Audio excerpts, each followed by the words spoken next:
او کما قال رسول اللہ صلی اللہ علیہ وسلم۔ محترم سامعین حضرات، آپ جانتے ہیں کہ رمضان المبارک آ رہا ہے اور اللہ سبحانہ و تعالی نے اپنے بندوں کے لیے اس میں بڑی برکتیں رکھی ہیں اور بڑے انعامات رکھے ہیں۔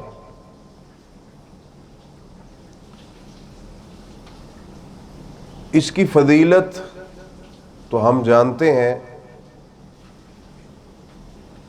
لیکن اس کو حاصل کرنا یہ ایک بہت بڑا مسئلہ ہے۔ چونکہ آپ کو پتہ ہے ہم مسلمان ہیں، جانتے تو ہم سب کچھ ہیں، کسی کو بھی دیکھ لیں دین کے بارے میں اس کو پتہ ہے، اچھائی کا، برائی کا، نماز کا، ہر چیز کو وہ جانتا ہے، لیکن کرتا نہیں ہے۔ جاننا کافی نہیں ہے، اس کو کرنا کافی ہے۔ ایک بندہ دین سیکھ لے، اس نے بڑا دین سیکھا ہے، اس کا بڑا دعویٰ ہے کہ میں قرآن و سنت کے بارے میں جانتا ہوں، میں ہی کیوں نہ ہوں یا کوئی بھی بھائی ہو، لیکن عمل نہیں کرتا تو وہ تو اس کے لیے وبال ہے، اور وہ نہ سیکھتا تو بہتر تھا۔ تو یہ تو ہم جانتے ہیں کہ رمضان المبارک جو ہے اس کی فضیلت بہت زیادہ ہے، لیکن جاننے کے ساتھ ساتھ اس کا فائدہ تب ہوگا جب ہم وہ حاصل کر لیں گے۔ اور ایک سب سے بڑا مسئلہ ہمارے اندر یہ ہے کہ جب ہم کوئی بات سنتے ہیں قرآن و سنت کی، وہ ہماری اصلاح کی ہو، تو ہم یہ سمجھتے ہیں کہ میں ٹھیک ہوں، یہ دوسرے کے لیے ہے، میں تو ٹھیک ہوں، یہ تو دوسرے کے لیے ہے۔ اگر کوئی واعظ و نصیحت ہماری اولاد کے بارے میں ہے، ہماری بیویوں کے بارے میں ہے، ہمارے خاندان کے بارے، ہم سمجھتے ہیں ہماری بیویاں تو ٹھیک ہیں، ہماری اولاد تو اچھی ہے، یہ تو دوسروں کے بارے میں ہے۔ اسی لیے ہم دین پہ عمل نہیں کر رہے اور اعمال میں ہم پیچھے ہیں، کیونکہ ہم جو بھی واعظ و نصیحت سنتے ہیں ہم اسی نظر کر دیتے ہیں کہ یہ تو دوسروں کے لیے ہے۔ اور میں نے یہ دیکھا ہے، میرا یہ تجربہ ہے، میں تجربے کی بنا پہ کہہ رہا ہوں کہ کوئی بھی بات کہی جائے کتاب و سنت کے بارے میں کہ ہمارے اندر یہ خامی ہے، ہمیں دور کرنی چاہیے، جیسے میں کہہ رہا ہوں کہ رمضان المبارک کی فضیلت حاصل کرنی چاہیے، ایسے کوئی بھی خامی ہو تو اس پہ عمل نہیں ہوتا، عمل میں ہم بہت پیچھے ہیں۔ کیوں؟ اس کی وجہ کیا ہے؟ ہم سمجھتے ہیں یہ تو دوسروں کے لیے، میں تو اچھا ہوں۔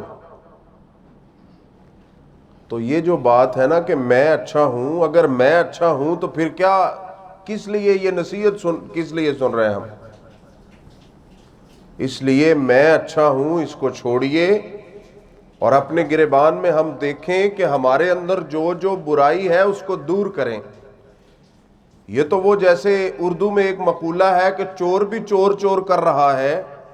جس کے اندر جو برائی سب سے زیادہ پائی جاتی ہے وہی شور ڈال رہا ہے کہ یہ برائی ہے، اور فلاں کے اندر بھی ہے، فلاں کے اندر بھی ہے۔ تو بات دور نکل گئی۔ رمضان کی فضیلت کے بارے میں کہہ رہا تھا،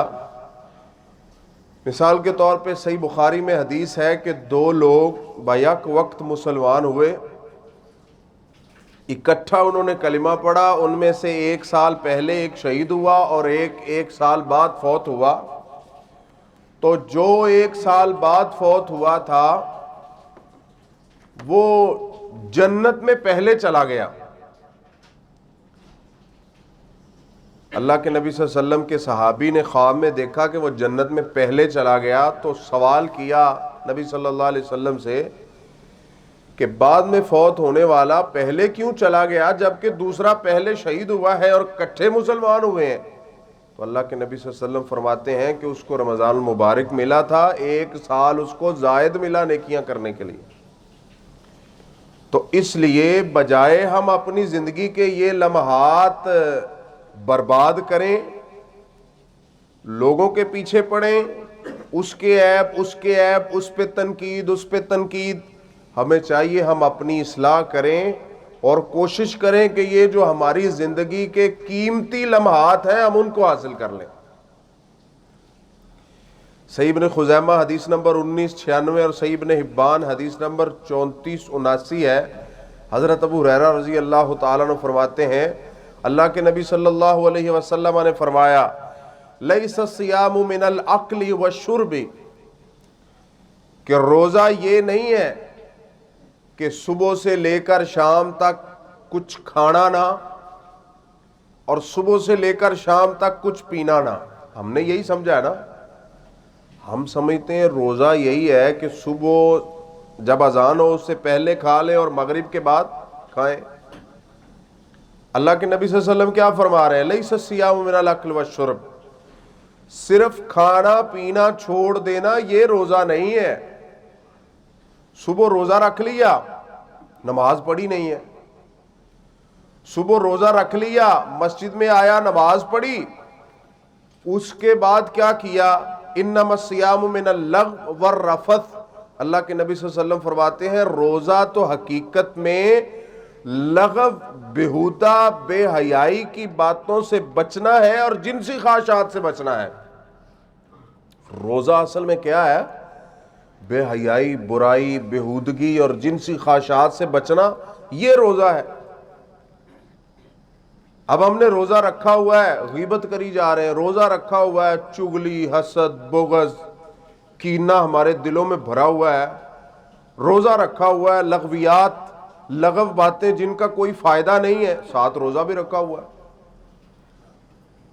تو اس لیے ایسا روزہ دار جو ہے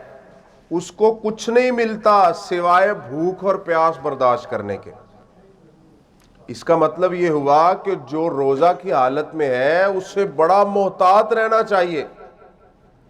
اب بعض لوگ کیا کرتے ہیں، رمضان آیا، روزہ رکھا، پورا مہینہ بچے رہے، کہتا غیبت نہیں کرنی، میں نے روزہ رکھا ہوا ہے، چغلی نہیں کرنی، میں نے روزہ رکھا ہوا ہے، کسی کے بارے میں بات نہیں، کسی کے خلاف بات نہیں کرنی، میں نے روزہ رکھا ہوا ہے۔ جس دن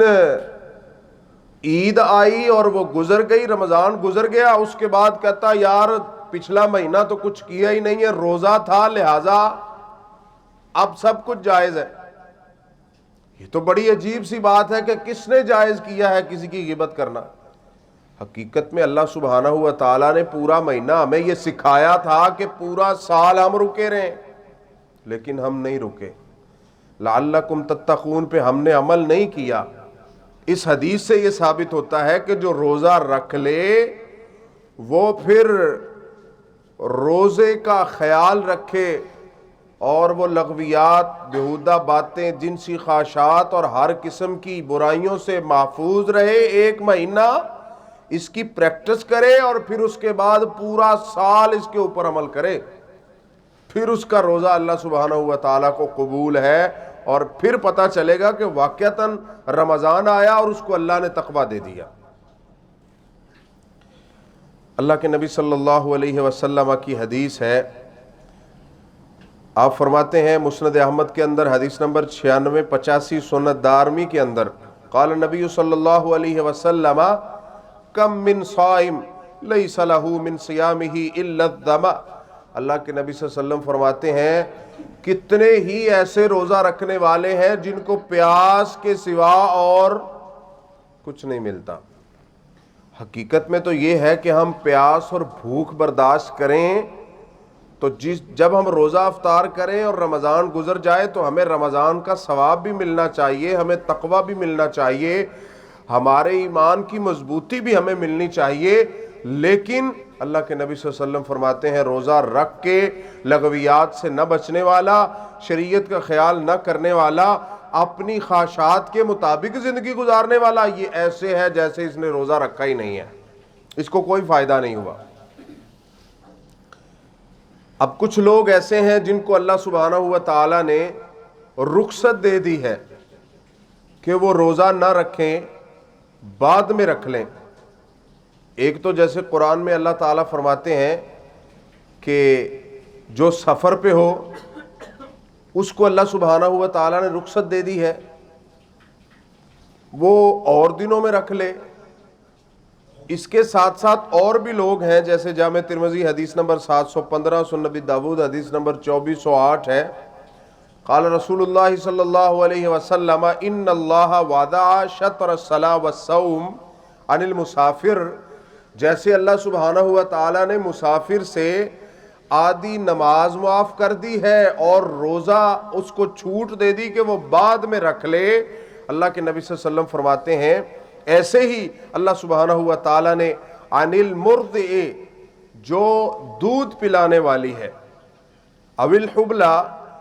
جو رضاعت کر رہی ہے، دودھ پلا رہی ہے، یا حمل والی ہے، اس کو بھی اجازت دی ہے کہ وہ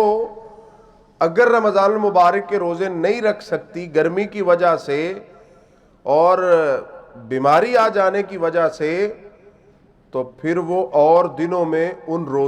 ایسے روزوں کو وہ پورا کرے گی، لیکن اسے معاف نہیں ہے، فرض ہیں اس کے اوپر، فرض ہیں، رکھے گی نہیں اور دنوں میں رکھے گی۔ اگر نہیں رکھ سکتی، کیونکہ بعض دفعہ ایک رمضان المبارک حمل میں گزرا، دوسرا دودھ پلانے میں گزرا،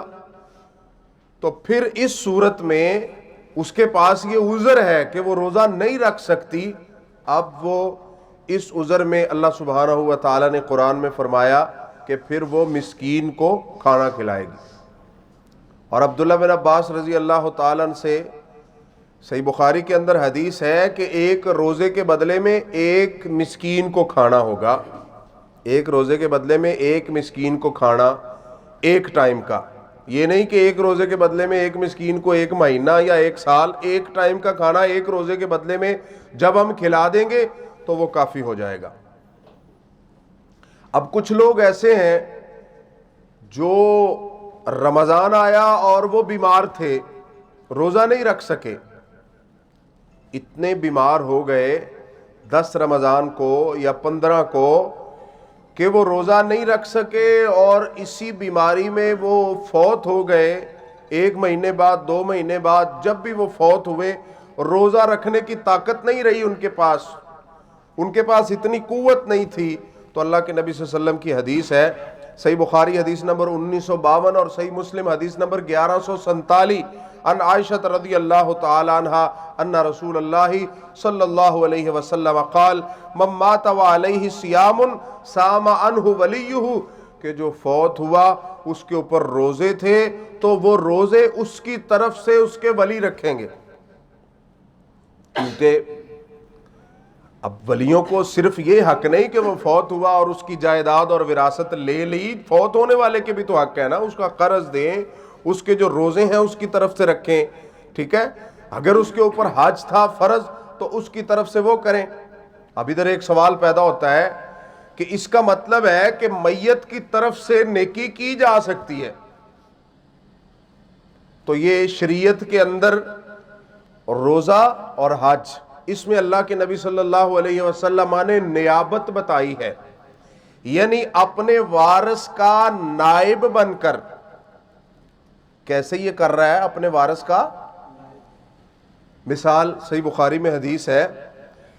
کہ اگر کوئی میت کی طرف سے حج کرنے کے لیے جائے گا تو کیا کہے گا؟ اللہم لبیک من فلاں، میں اس کی طرف سے، یعنی اس کا نائب بن کر اس کی جگہ پہ، یہ نہیں کہے گا کہ میں حج کر رہا ہوں، حج کیا اور اس کے بعد اس کو بلٹی کروا دیا کہ لو یہ اب اس کو چلا گیا۔ یہ ثواب اور گناہ، یہ اللہ کی رحمت اور لعنت ہے، ہم تو منتقل نہیں کر سکتے۔ یہ روزہ رکھے گا اور حج کرے گا تو اپنے جو اس کا فوت ہوا ہے اس کا نائب بن کر کرے گا، تو نیابت ان چیزوں میں جائز ہے جو صحیح حدیث سے ثابت ہے، اس کے علاوہ اور کسی چیز میں نیابت جائز نہیں ہے۔ اللہ تعالیٰ قرآن میں فرماتے ہیں الیس للانسان الا ما سعی وان سعیہ سوف یری، بندے نے جو کچھ کیا وہی اسے ملے گا اور ان قریب وہ اس کو دیکھ لے گا، سب کچھ اس کے سامنے ہوگا۔ پھر اس کو ثم یجزاہ الجزاء الاوفی، پھر اس کو پورا اس کا بدلہ دیا جائے گا۔ اللہ تزر وازرۃ وزر اخری، کوئی جان کسی جان کا بوجھ نہیں اٹھائے گی، تو اس حدیث میں اللہ سبحانہ و تعالیٰ نے یہ اجازت دی۔ اب بعض لوگ ایسے ہیں جو فوت نہیں ہوئے، زندہ ہیں، وہ نوجوان ہے یا وہ بوڑھا ہے اور وہ روزہ نہیں رکھ سکتا، اکثر تو یہ بوڑھوں کے ساتھ ہوتا ہے، یا نوجوانی کی حالت میں بعض دفعہ کوئی ایسا جسمانی پرابلم بنتا ہے جس وجہ سے بندہ روزہ نہیں رکھ سکتا، کئی مسائل ہوتے ہیں، یا کوئی اتنا بوڑھا ہو چکا ہے کہ وہ روزہ رکھ ہی نہیں سکتا، اس میں اتنی سمجھ عقل نہیں رہی کہ وہ روزہ رکھ لے، تو اب وہ سال ہا سال زندہ ہے تو کیا کرے گا؟ اس کا حل سنت دارقطنی حدیث نمبر 2377، المستدرک علی الصحیحین حدیث نمبر 1607، اللہ کے نبی صلی اللہ علیہ وسلم کے صحابی عن ابن عباس رضی اللہ تعالیٰ عنہ قال، عبداللہ بن عباس رضی اللہ تعالیٰ عنہ فرماتے ہیں کہ اللہ کے رسول صلی اللہ علیہ وسلم نے، اللہ سبحانہ و تعالیٰ نے ایسے لوگوں کو رخصت دے دی ہے، اور رخصہ للشیخ القبیر،